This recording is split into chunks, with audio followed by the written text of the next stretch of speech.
السلام علیکم دوستوں آج میں آپ کو حضرت یونس علیہ السلام کا قصہ سناؤں گا۔ حضرت یونس علیہ السلام کا لقب ذوالنین تھا اور آپ علیہ السلام کے والد کا نام متا تھا۔ آپ علیہ السلام اللہ تبارک و تعالیٰ کے بھیجے ہوئے رسولوں میں سے ایک رسول تھے۔ اللہ تبارک و تعالیٰ نے آپ علیہ السلام کا قرآن مجید میں 6 صورتوں میں ذکر فرمایا ہے اور ایک پوری صورت حضرت یونس علیہ السلام آپ کے نام سے نازل فرمائی۔ حضرت یونس علیہ السلام موصل کے قریب نینوا بستی کے مکینوں کی رہنمائی کے لیے رسول بنا کر بھیجے گئے۔ آپ علیہ السلام نے انہیں اللہ تبارک و تعالیٰ کا پیغام سنایا کہ اللہ کی عبادت کرو اور اس کے ساتھ کسی کو شریک نہ ٹھہراؤ۔ آپ علیہ السلام کی قوم بڑی سرکش تھی۔ 33 سال کی تبلیغ کے باوجود بھی انہوں نے اللہ تبارک و تعالیٰ کی وحدانیت کو تسلیم کرنے سے انکار کر دیا۔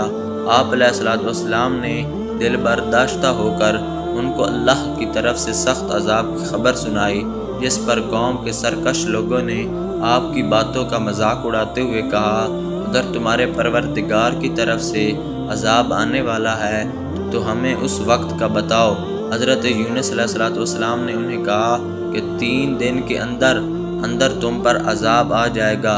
حضرت یونس علیہ السلام اپنی قوم کو عذاب کا وقت بتانے کے بعد اللہ تبارک و تعالیٰ کی طرف سے ہجرت کا حکم ملنے سے پہلے ہی نینوا بستی سے نکل گئے۔ اللہ تبارک و تعالیٰ نے اسی بات پر ناراضگی کا اظہار کرتے ہوئے کہا، انہیں آزمائشوں میں مبتلا کر دو۔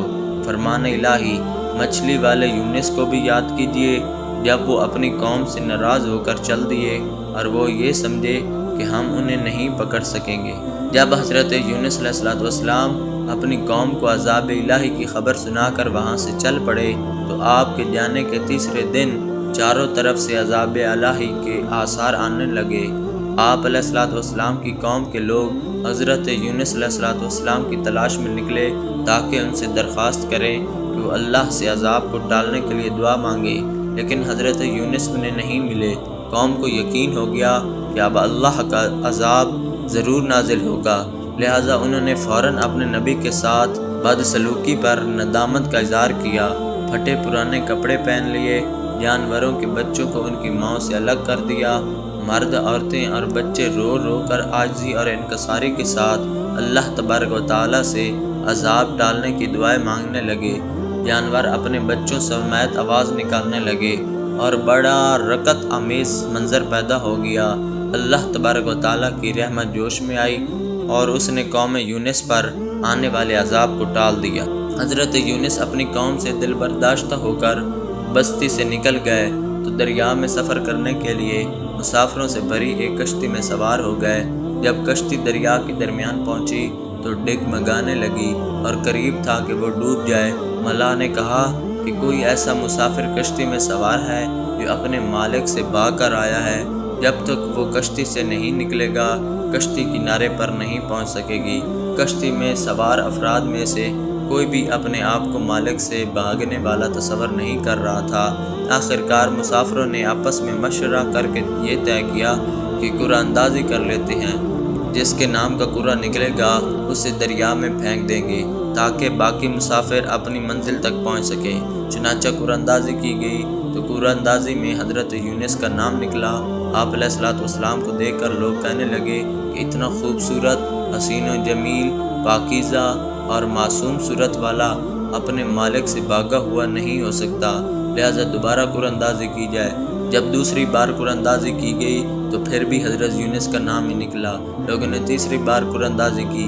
جب تیسری بار قرعہ اندازی کی گئی تو پھر بھی حضرت یونس علیہ السلام کا نام نکلا۔ آپ فوراً سمجھ گئے کہ اپنے مالک سے بھاگا ہوا غلام میں ہی ہوں، کیونکہ میں اللہ کی اجازت کے بغیر اپنی بستی سے نکل آیا ہوں۔ لہٰذا آپ نے خود ہی دریا میں چھلانگ لگا دی۔ جیسے ہی آپ نے دریا میں چھلانگ لگائی، اللہ نے دریا کی ایک بڑی مچھلی کو حکم دیا کہ اپنا منہ کھول کر انہیں اس طرح نگل لو کہ ان کے گوشت اور ہڈیوں کو ذرا بھی نقصان نہ پہنچے۔ اس مچھلی نے منہ کھول کر حضرت یونس کو زندہ سلامت نگل لیا اور دریا کی گہرائی میں چلی گئی۔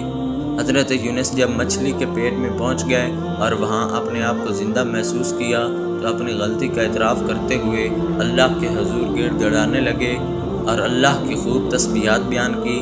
جب آپ علیہ السلام نے اللہ کی تسبیحات کے ساتھ دعایا کلمات کہے تو اللہ نے آپ کی دعا کو فوراً قبول فرمایا اور آپ کو غم سے نجات دلائی۔